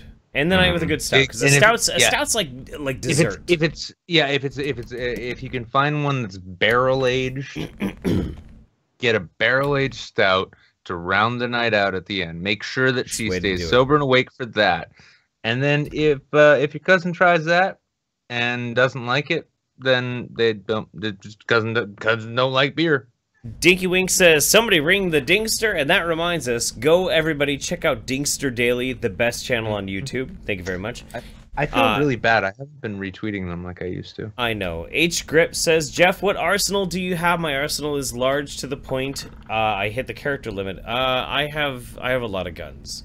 I'll do a video about guns and gun safety and being like a liberal leftist dude who's also a gun nut at some point. I promise I will do that.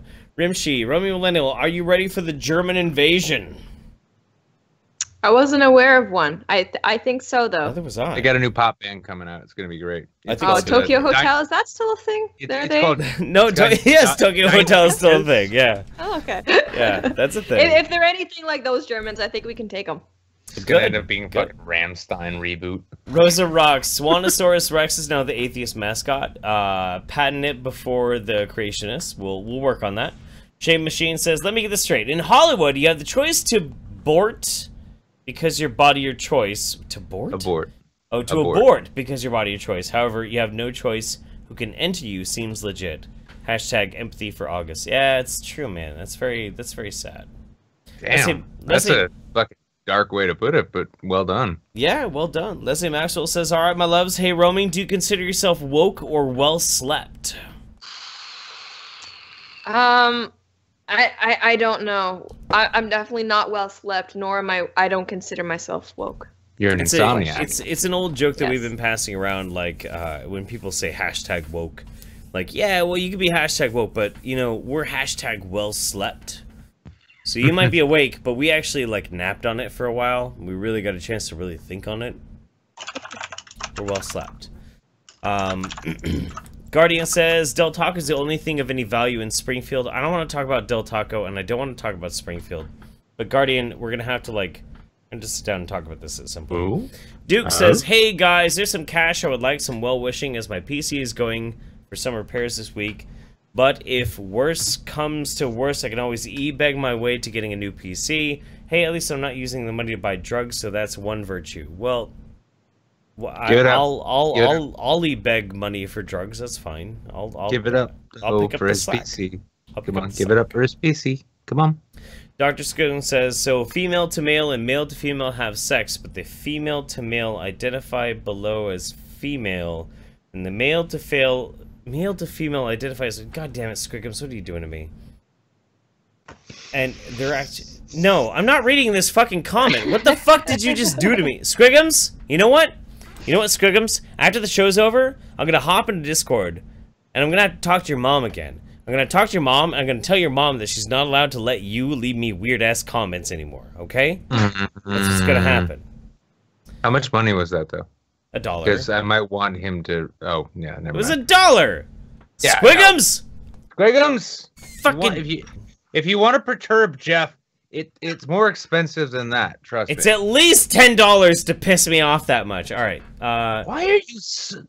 you undercut yourself so much, Jeffrey? We need to talk about this. I'm not Jewish. I'm not good at this. No, but you're partially Jewish. We've established this. Listen. No, I've had sex with a lot of Jewish women. I'm not part Jewish.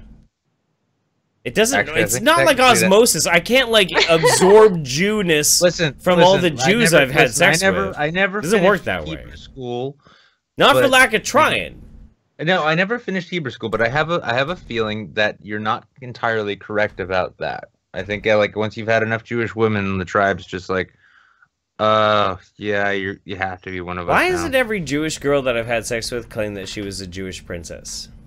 I feel like I've been bamboozled. All fucking are. Okay, I've been bamboozled because they all fucking are. Okay, all right. You know what? We're putting the kibosh on the super chats and the Streamlabs for a minute because the format has to be fulfilled. But before the format gets fulfilled, I have to ask.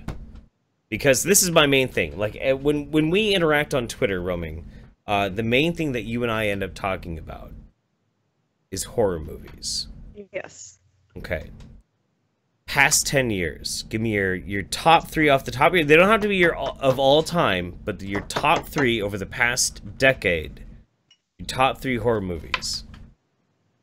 That's really hard. I know. That is really hard. I know. Okay, so... I'm thinking about the ones I've seen recently. Mm-hmm. They've not been good. They've not been good. They've not been. No, well, the ones I saw recently were like Annabelle Creation. I saw. Tried watching some random ones on Netflix. I feel. What about like Conjuring 2? Like those aren't bad. Those are pretty good. I'm a big fan of James Wan. I really like his stuff. I'm not really into very much slashers, so Saw was never my thing. But okay, I would say Insidious, the first one. Insidious is good. It is one of my top ones. It's kind of like the third act was really weak, and I've watched it so much it's lost some of its charm. But just like of how much James Wan can get me, just viscerally, where I'm actually scared. Because you know when you watch a lot of horror movies, you don't get scared anymore. No, you don't get scared anymore. That one actually made me a little bit scared. Okay, so Insidious, the first one, is definitely one of them. Okay, Drag Me to Hell. That's a really fun movie. I don't know if that's like top 3 horror movies, but that is a fun one. And where does Cabin in the Woods sit in terms of your consideration of horror movies? That's popcorny fun. It's good. It's good. It was a spoof on horror movies, but at the same time, it's like you got it. You got that shit going on. You know what's still this? It's not the scariest horror movie in the world, but the one horror movie that I always come back to, the one that speaks the most truth to my heart over the past like 20 years, is always going to be Event Horizon. I love that movie. Then that's not even a horror movie, really. Yes, it is. How is Event Horizon not a horror movie, Nick? What are you even talking about? It was more sci-fi than horror. I mean, there was more sci-fi. Both. Ghosts of Mars could be both. Yeah. Alien. No. Ghosts of Mars was like, hey. Don't shake your head, Jeff. You can't have a scary movie with Ice-T in it. That doesn't work. That movie scared the crap out of me when I was awful. It was going to Mars at some point. Like I quit. Like, oh god damn it! I never need to go to Mars now. That's all upset. Yeah, that was really Ghosts of Mars. No, that was a sci-fi comedy in my eyes. No, that movie's scary. Okay, I was outrageously young. My dad didn't really have a sense of like ratings. And like he also you are young. Oh god. Yeah, he also took me to see Signs when I was young. Like Signs is I'm really bad at ranking things. I'm indecisive, but I mean Signs was good. Hush is a really good one. Have you guys seen Sorry. Dude, Hush was amazing. Anything by I was just thinking of how wonderful it would be to see you actually start like a movie review channel and you're like, hey guys, so here's the top 5 horror movies for this past 6 months ranked, and it'd be like number 1, ba da da da, number 2, ba da da da, number 3. Well, actually, I don't know. Maybe that could kind of be number 1. I don't know. You know what? Is it even a horror movie? Actually, I did on my channel. I have like a media channel that I never have time to post to anymore. But I did do like a top 5 of 2016, which was really hard for me to be able to rank those. But yeah, Hush is really good. I didn't really like Oculus, but I thought Hush was you really didn't good. like Oculus? I wanted it to be more. I wanted them to go into what the mirror was. Yeah. I mean, it was like they got the suspense good with like the glass and the apple, but I'm sorry. My heart's broken. My heart's broken right now. My heart's broken. Oculus is so good. Was so good. Listen, nothing with Karen Gillian ever gets a down thumb, except maybe Jumanji, and I haven't seen that yet. Ouija, okay. You give me, I'm sorry. You give me a Scottish redhead. What am I supposed to do? That's fair. That's fair. Yeah. Ouija Origin of Evil was a really, really amazing movie because so you had this film vehicle based on this movie Ouija, and they did it was fucking awful. Piece of shit fucking video. Awful. Worst fucking like horror movie of the planet. They do a sequel, Ouija 2. Awful. Fucking garbage. But they're like, well, prequels are all the rage, so they give it to Mike Flanagan, who's the guy who did Hush and did Oculus. He does the prequel, and it's quite possibly one of the best fucking horror movies of 2016. Absolutely fucking incredible. So yeah, well, I mean, it's like, after the way you describe the other two, it's almost like, here's how they got that bad. It was just so. Because I like the actress who was in Ouija, the chick from Bates Motel, whose name I don't know, but Emma. And yeah, I love her, so I was excited to see her in a theatrical movie and a horror one. I love that, but it was like the teen horror where it's just not good. Yeah, no, teen horror worked like in the 80s and like the early 90s. It has never bounced back. It's still not cool. It's still not cool at all. Well, I will say at this point though, like, so we've spent a good amount of time trying to talk about what's good and what's bad and trying to pump up what's good. Shall we move on? Yes, we have to move on. You see what I did there, Jeff? No. You did exactly what you did. Okay, so Roaming, have you gotten the My Circle link? Yeah. Okay, cool. All right. So we're gonna move on.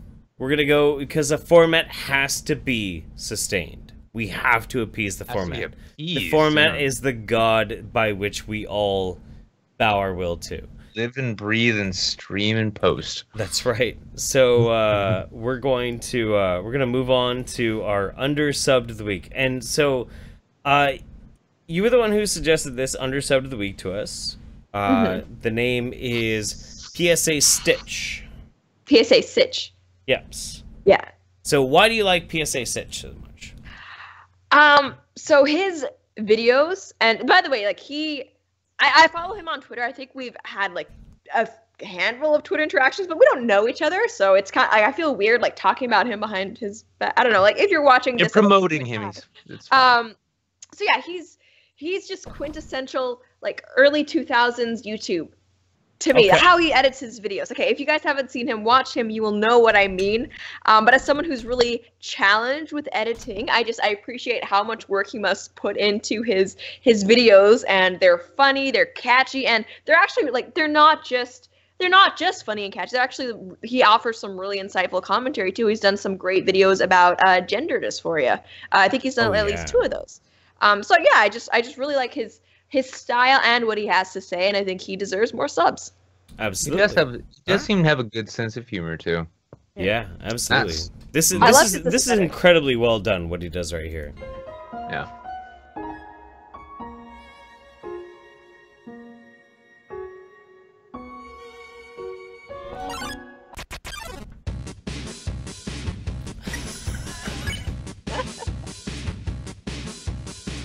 So your position, tell me if I'm mischaracterizing this, is people you define as fascist do not have free speech rights. No. My position is that communities have the right to defend themselves against groups that actively seek to eliminate members of that community. Smug Antifa professor hides intentions behind nicer sounding rhetoric. Elaborate. Defend themselves against violence or defend themselves against violence. I mean, we were talking about... No, but physical violence? So if I say, for example...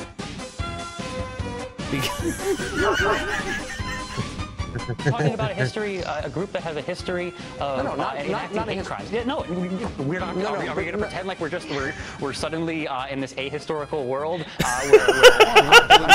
where Wade Michael Page doesn't exist, where Anders Breivik doesn't exist? Are you kidding me? Are you kidding me?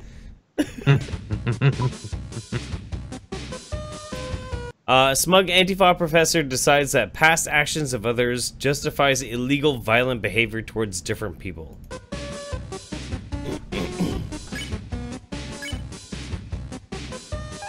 No, are you really a professor, by the way?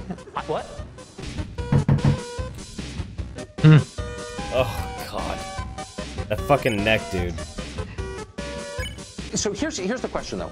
Is it past statements that have espoused violence, or is it acts of violence? It's so both. could you? Okay, we're talking about. Hold on. Let me just finish my question. Could you commit violence against me if you thought that I had a history of saying things that you imagined were violent? I would never commit violence against you. I actually, when I was younger, I was a libertarian, and I actually looked up to you when you were a libertarian. Oh my God. Smug Antifa professor dodges clarification, instead focusing on an irrelevant detail of the hypothetical question.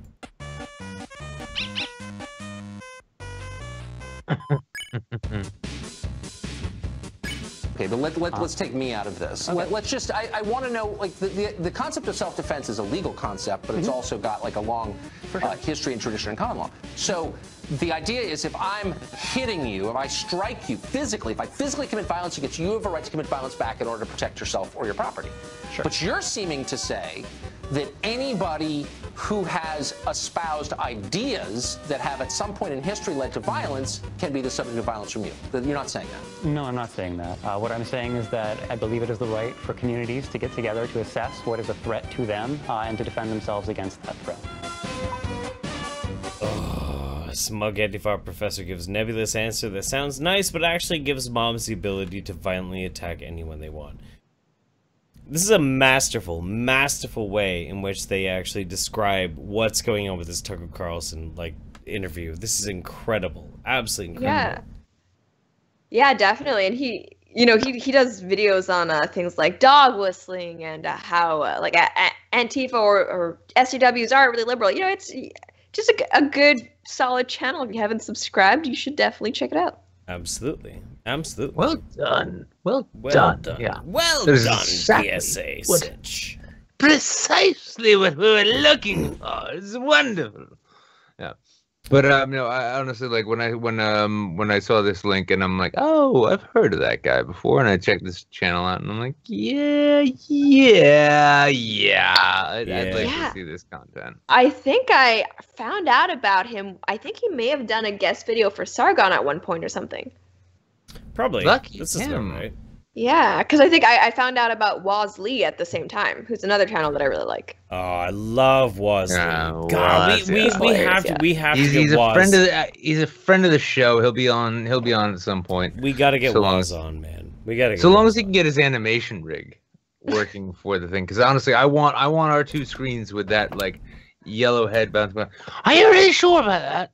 I mean, are you really fucking sure? I love his end screen. I want his end screen as like a screensaver, like the little dancing. Oh yeah, dude, it's so good. It's so good. Awesome. Hey, we got some people in the chat. They're saying, "Oh shit, I was already subbed." So, if anything here, let this be a reminder. Go and check out Homeboy's channel. I mean, he's got some good shit coming out, and yeah, it's easy to get bored with, like, your subscription list, because it's like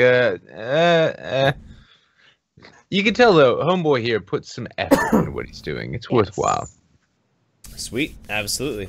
Let's move on to the oversubbed of the week, and then we'll do the Streamlabs and all that kind of good shit. So let's go. Let's do it. Yeah, I'm gonna give this one to you, Jeff. I am not fucking excited about this. You know what, Nick? How about you kiss my ass about this one? I picked this one for everyone who's watching. I picked this one, and I picked it when I found it. It was in trending.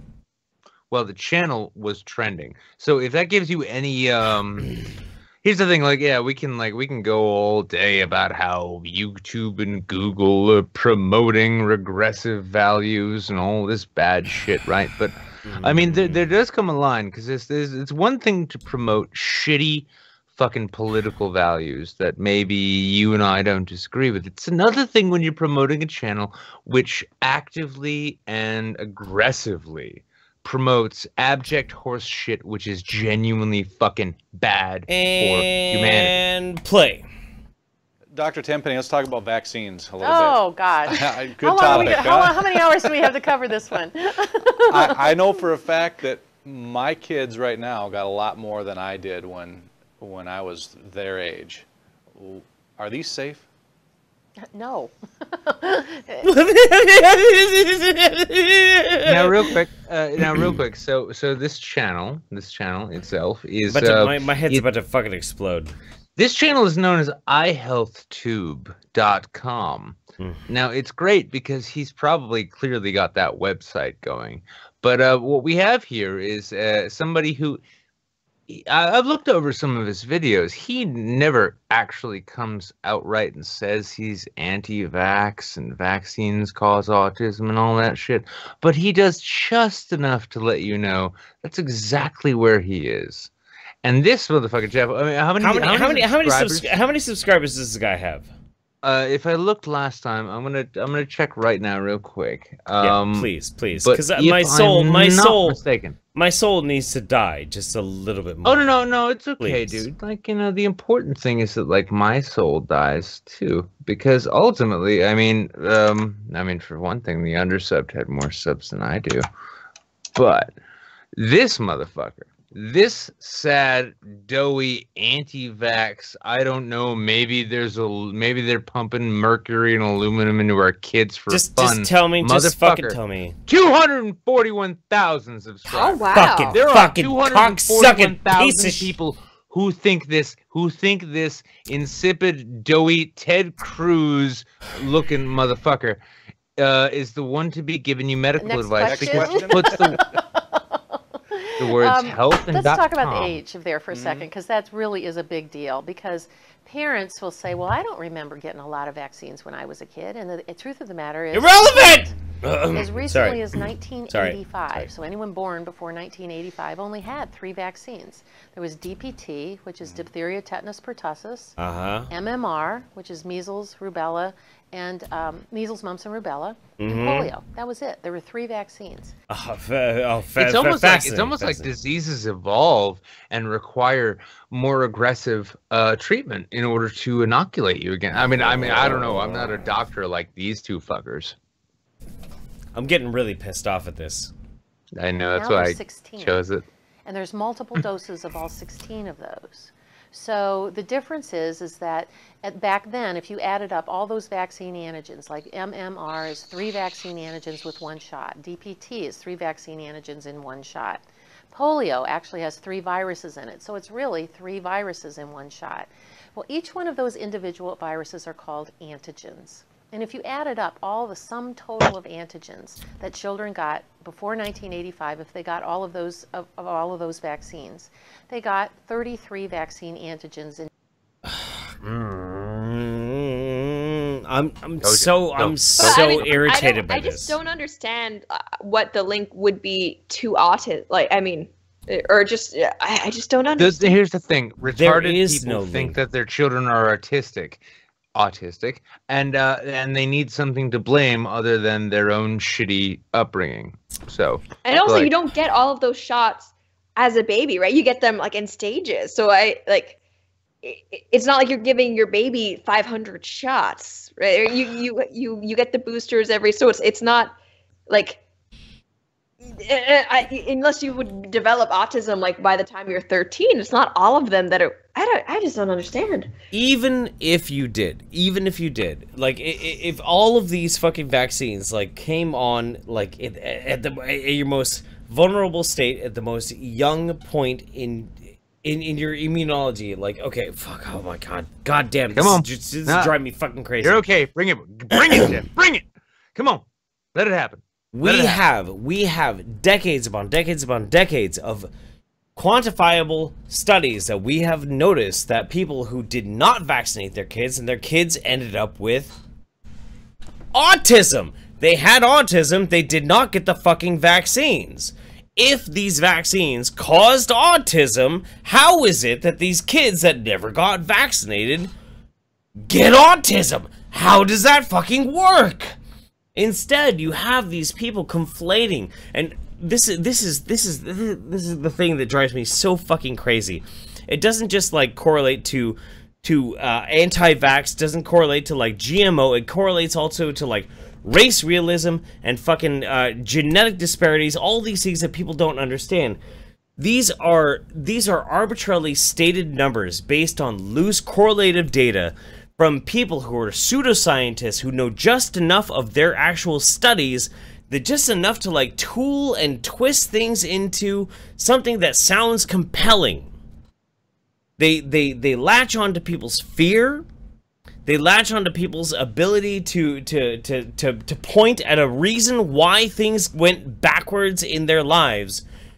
They latched onto these like pseudoscience studies that have no correlative data whatsoever, and they say that's the problem. That's the problem. This is why my life went sideways. This is why these things are wrong. This is why my kid is autistic.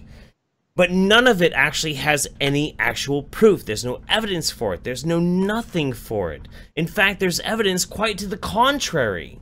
There's innumerable amounts of correlative data that you could point that crushes everything that these people fucking do. The only reason why this has any traction, any hold in mainstream society today is because people are so afraid. They are so afraid, and they're easily swayed by these mommy bloggers and these firebrands and these places like naturalnews.com that push out these fucking articles that make people shocked and scared, and they get fucking all their jimmies all fucking rustled up, and they have to figure out, why is my kid so fucked up? And they say, hey, I have an answer for you, and it's an easy answer. All you need to know is it's not your fault. It's nothing about your biology. It's all about this chemical, this thing that I can easily identify for you. That's the reason why you have to deal with this thing in your life right now. But there's no evidence for it. It's bullshit. It's all bullshit. Oh, God. Sorry, I got a little excited there. None of this has any actual real tangible evidence for the things that these people really believe in. I think there's a trend for people to confuse correlation and statistical correlation with actual medical evidence or biological evidence, when that's not the same, right? I mean, like, if a biologist wants to study this, they'll actually look at the effects of a vaccine, where if, someone who's interested in pseudoscience wants to study it, they'll just like look at graphs and try to compare the numbers. Listen, I just heard you use that nasty little B word there. What was that? A biologist, you said? Listen, nobody needs those people, I mean, we don't. They're in on it. They're part of it. That's the thing. There's a huge it, and what you need to do is you need to go on YouTube. I mean, fuck your doctor. Like, you got to go on YouTube, and you got to find somebody with an unusual haircut, who is dressed in all black, who's going to tell you exactly the kinds of shit you need to like pump into your kids. And I mean, honestly, like, all these vaccines and shit. Like, you want to keep your kids cancer free, you got to just like, you got to get them used to stuffing coffee up their ass, because once you've stuffed enough coffee up their ass, they're immune to like every strain of leukemia. Now, the very fact that Jeff didn't even chuckle about it tells me he's still watching this awful shit. I'm really, I fucking, okay. There's a lot of things in life that I really don't like. a lot of things in life that I really don't like. I get into fights with like the alt-right. I get into fights with like race realists. I get into fights with like neo-Nazis, that sort of thing. They suck. Yeah, they're annoying. Nothing makes me more angry than an anti-vaxxer. An anti-vaxxer makes me so unbelievably fucking pissed off. That's because they're hurting kids. Because they're hurting fucking... Because they're hurting kids. Because they're hurting kids. That's right. Yeah, no, I mean, if you know, if you know an anti-vaxxer out there, if you like happen to like find one of their channels, you know, I mean, it's really nice that they get to thump their chests and say the government's trying to put chemicals in you, or they're trying to give us all autism. But at the end of the day, even if that was true, they are not killing as many of your kids as you are. Right? your idea about packing their fucking sinuses with turmeric in the hopes of warding off AIDS isn't gonna fucking help. You know what it's gonna do? Agreed. If they survive, your child's going to be a fucking basket case because they had abusive parents. And I think it's good that they're actually, I mean, there have been some cases where parents have actually been prosecuted for like this sort of like criminal negligence when it comes to neglecting their children's health. I'm honestly of the opinion that if a Christian scientist forgoes medical treatment for a child or anyone in their care, thinking that their prayer is going to help it, that's, to me, that's about the same, honestly, as this like homeopathic bullshit that's being shilled now. And yeah, those people ought to be prosecuted for abuse, because if you let somebody die because you really want your belief in something to weigh more in like your fucking own personal Anubis scale than you actually helping that person with what they need to be done, yeah, you don't belong in society, bro. Like you're bad influence. Like you're bad for other people. Like you need to be taken, you need to be removed from society. And if you do it to your own kids, oh my God. Yeah, your kids need to actually be immediately placed with some kind of family that's actually going to respect them as human beings and not just some soul vessel that they imagine God will appreciate so long as they make you to suffer in just the right way. Right. Absolutely. All right, let's burn through some of these. We have the format. The format has to be appeased. The format has to be appeased. And we got something honestly just so fucking tasty for you guys after I know, this. we do. Chris Banks, when is D&D Saints happening? Soon. Nathan Pop, and Mormons are the worst. Imagine that being your whole life. It's nuts, man. Your friends are right. Utah Mormons suck. Other Mormons are usually okay. I think I might have read that already. Let's see. Rad Ice Noggle Moon Juice plus Mormons equals galactic domination. That's next on the docket, dude. It's gonna happen. Teddy Cats, I follow the one true prophet that is Raptor Jesus. May he consume all the food so we can all starve equally. Raptor Jesus is pretty badass. I know he's up, but the peak is up. Humane Mind, did the Mormon dude come out as gay later on? As far as I could tell, losing a planet to dating Roman equals worth? No. Losing a planet to date roaming would be worth. Yeah, no, I'm with you on that. Oh, I appreciate that. TK Mao says you have to give them the rope to hang themselves always. That's good. That's good words to live by. Alex Blackfoot, move them in with Gazi Kodzo. Maybe then he'll have his black thing he's always wanted. I don't want to think about Gazi Kodzo's black thing. Richard Spencer. Tharo says, Roaming, I loved your video at Lafayette College. As someone who's considered themselves liberal for a long time, it embarrassed me to even call myself one now. If anything, I consider myself a libertarian now. That's the new liberal. Yeah, I try to I try to be clear when I make videos too. Like I try to talk about like regressives or like specifically SJWs, you know, because like I feel like the term liberal now, it's just like what does it mean, you know? I feel like I'm more liberal than these SJWs, so it's like a. I don't know what most of the political ideologies mean anymore, to be honest. Yeah, but guys, you got it here first. Liberal, liberal, roaming millennial. Here it is. I am. There you go. She's. Rhino says, "What are your feelings on Cabin in the Woods?" I think we articulated it quite a bit. It's fun. It's a romp, but it's not really a horror movie. Grisella, with SJWs killing comics with their ideas, indie comics seem the way to go. As a cartoonist comic artist, I'd like to ask, What are your thoughts on indie comics? I would say indie comics are the last bastion for freedom of expression through that medium. There are options to be able to express yourself, but I mean, like, I supported a couple of different comic artists through Kickstarter this year, but is that sustainable? Probably not. I'll say this much too. It's funny because as comics, you know, as Marvel and, you know, DC to a lesser extent, I suppose, turn to absolute shit beneath this crushing weight of new grads who have these great ideas in their heads, right? It's important to remember, especially when you're looking at indie comics, like, you can look at something which is dark and serious, but you have to remember that, like, it is a comic. It is meant to be, in a sense, comedic. I mean, it's yeah, we got comic books, whatever, but the whole concept was to alleviate you from your stresses and strains. Now, if you find yourself an indie, if you find yourself an indie comic that allows you to feel like you are escaping from the repressive norms of a society which has embraced a whole bunch of bad ideas, right? That is the truest and most central, honest comic fandom you can have. If you find a comic that honestly, like, allows you to escape the norm, that's what they're fucking for. They're not here to reinforce bullshit ideas that other people are trying to push on you. They're here for you to be entertained and to escape from that shit.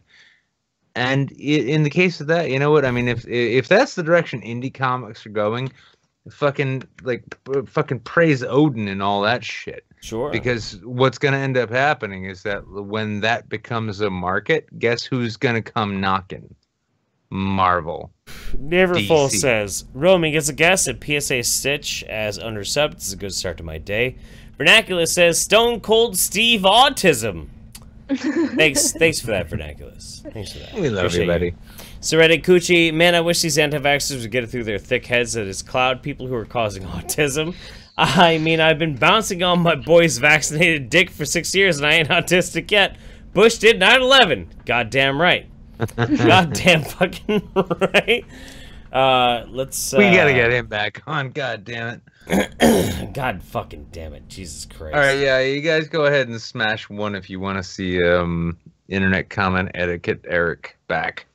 We gotta get him back. We gotta get him. Well, we're already back into that point. We're like we're bringing return guests on, so we might. Gator Gaming says, have the house to myself, pot of noodly tomato soup, bottle of peach sparkling water, and Saints all full volume while I paint. Sadly, no booze. However, I am a Moonju attacking Gator with no whiskey tonight. Damn you, winter. Damn you, moon prohibition. Sumber to turn says, pissed. When are y'all gonna check out the Yee Pie Cream Pie entries? Oh fuck, we have to do that. Fuck. I'll figure that out in a minute. We have been looking at them. We haven't. We'll get to that. Gator Gaming says, Nick, I love you, bro, but you cocksucker, you wash your mouth out with soap. Keep your filthy East Coast pizza to yourself. Also, yes, Pizza Hut is the worst pizza on the planet. It's soaking in oil, homies. Trust me. The Guardian says, someone has informed me why your name is Roaming. What made you believe the things that you said? The internet is kind of dumb, with feminists calling us scum, but I think they're all just sick in the head. Sure. Was that a poem? It sounds like a poem. Franklin, my dear, says, forget the plates. What about the magic underwear? Mormons believe some weird shit. They do believe in magic underwear, don't they? Yeah, they all wear them. If you go through, like, they have, like, a temple where you learn secret handshakes to get into heaven. You can find YouTube videos of it online. And then they get, like, the temple garments, which are their special underwear. That's weird. Grimshy says, y'all motherfuckers. Oh my god, those fucking atheists. They're so fucking stupid. Why do they keep, like, opposing this shit, the magic underwear? Okay. Continue. Guardian says, will the subs start growing and the haters don't keep hating to fuel the fire and people hit the sub button? Don't make sense to live stream for fun. Your channel gets large and feminists are dumb. Are you writing poetry right now, Guardian? What the fuck? One more, we're going to go to the cringe of the week and then we'll finish this off for the end. Dr. Scoob says the only ethno state Spencer wants is a trap state. Hashtag Viva La Trapistan. P.S. The answer to the previous question was 92. Since it was 45, 45, 90 right triangle. Just stop. Squigums. Squigums. Stop. Stop it. Anyway. To the cringe of the week. Let's get on with it. Nick, let's do it. Let's do cringe of the week. So yeah, this is getting out of hand. This is getting out of hand. I don't need to say too much about this cringe of the week. I was gonna go with a couple other things. Found a couple other things. None of them really worked for me. But then I discovered this, and it's the greatest thing. The greatest thing ever to hit the trending section. We've got YouTube Rewind. Now, this is just the preview for their big YouTube Rewind, yeah? Yeah. But, well, here's the thing. Consider what it is you love about YouTube, right? Consider, like, the smart people you follow, the funny people you follow, the shows you watch on the regular, like YouTube Saints, and you can hopefully push your friends to watch, too. All of that. This is basically a summation of what YouTube thinks you want. Let's have a look. Injected into them by the time they started. Oh shit! Oh fuck! Yeah. Oh, right. My bad. That was about the same thing, honestly. Sorry. Yeah, pretty much. Welcome back to YouTube Rewind. We've got two special guests with us. Who the fuck are you? Okay, Layla and Liza, tell me about 2017.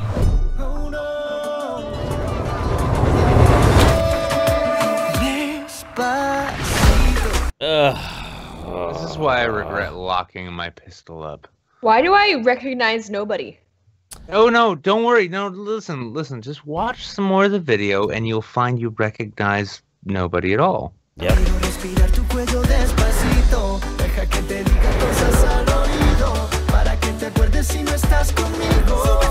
Why is it in Spanish?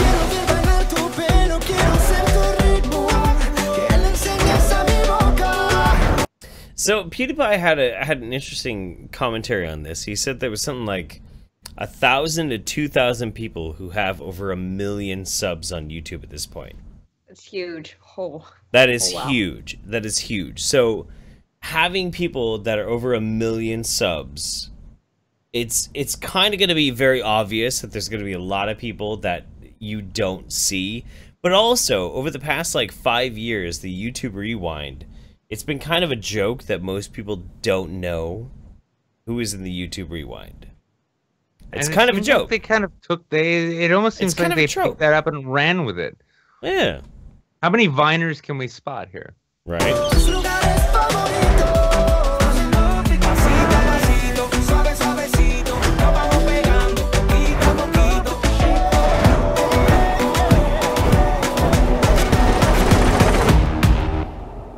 No.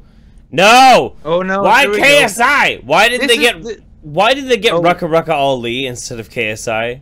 I don't even know who the fuck motherfucker is, but here's the thing. We are about to watch him do something which sums up YouTube's vision of 2017 in a fucking nutshell. Have you not gotten a chance to meet Rucka Rucka Ali, Roaming? I have met meet or talked to online. Well, okay, I guess you probably talked to Rucka. I've spoken to him like once, and it was he like tagged me on Twitter asking for a follow so he could DM me something, which like the worst way to get my attention is tagging me on Twitter, but I did, and it was request for a DM. Yeah. I made like a little mini cameo in one of his videos at the end, which is that's why you still don't follow me. Okay, never mind. Okay. Sorry about that. Back in July. It's fine. We'll get there. Let's watch this video. Nobody pray for me. It been a day for me. Yeah. Sit down. Sit down.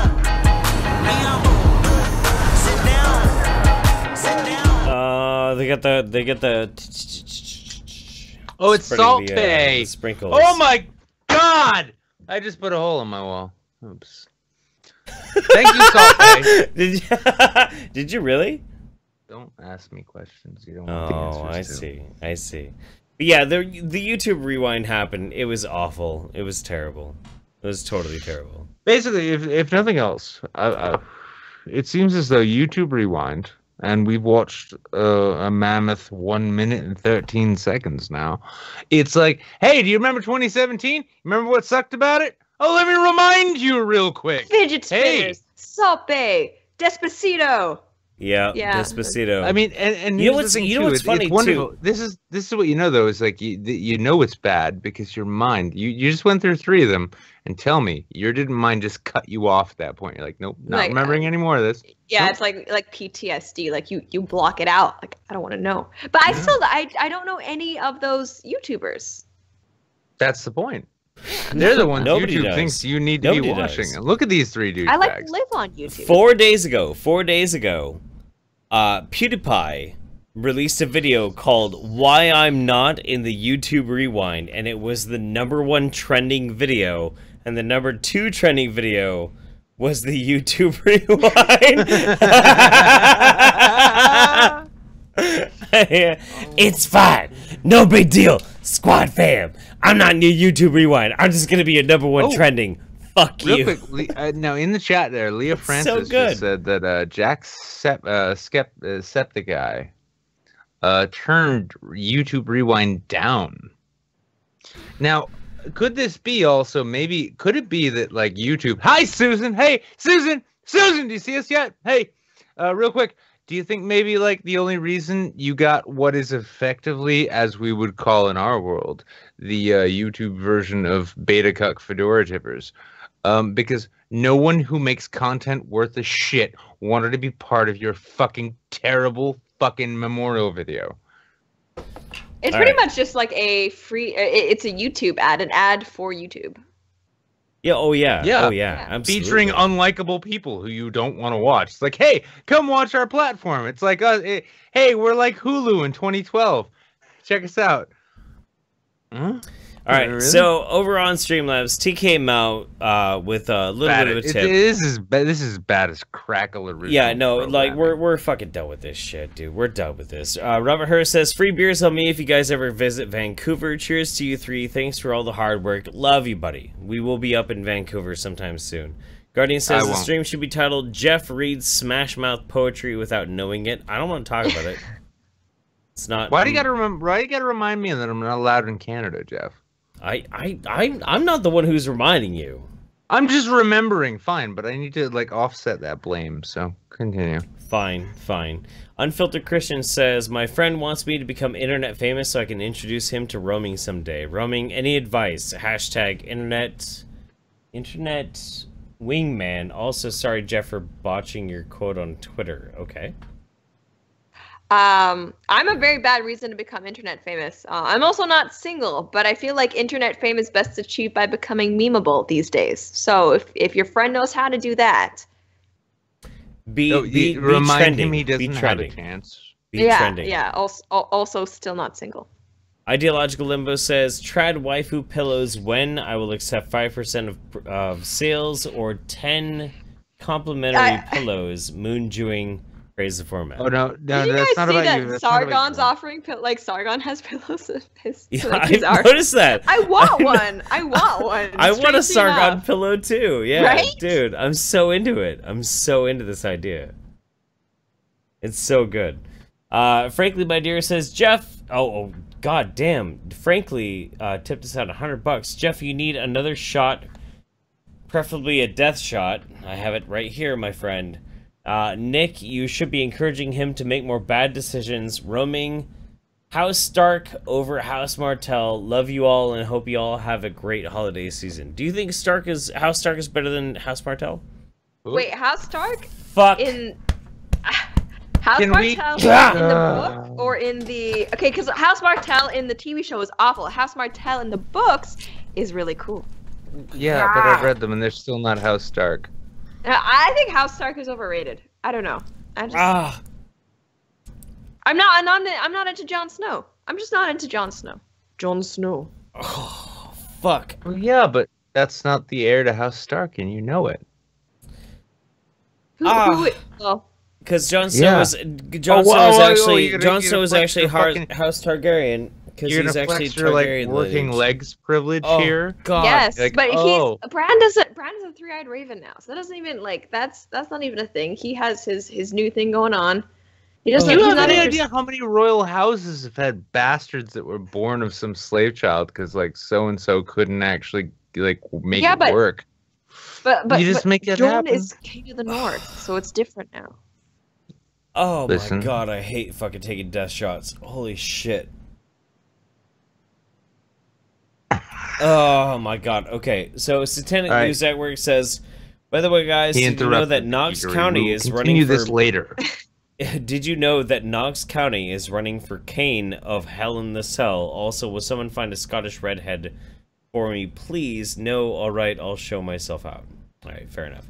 Wafflethorpe says, and with that rant, you have reminded me once more why you're one of my favorite people, Jeff. Let's say that I'm very glad that there is someone else with this much passion for striking down this pseudoscientific nonsense. I hope that's about the anti-vaxxers.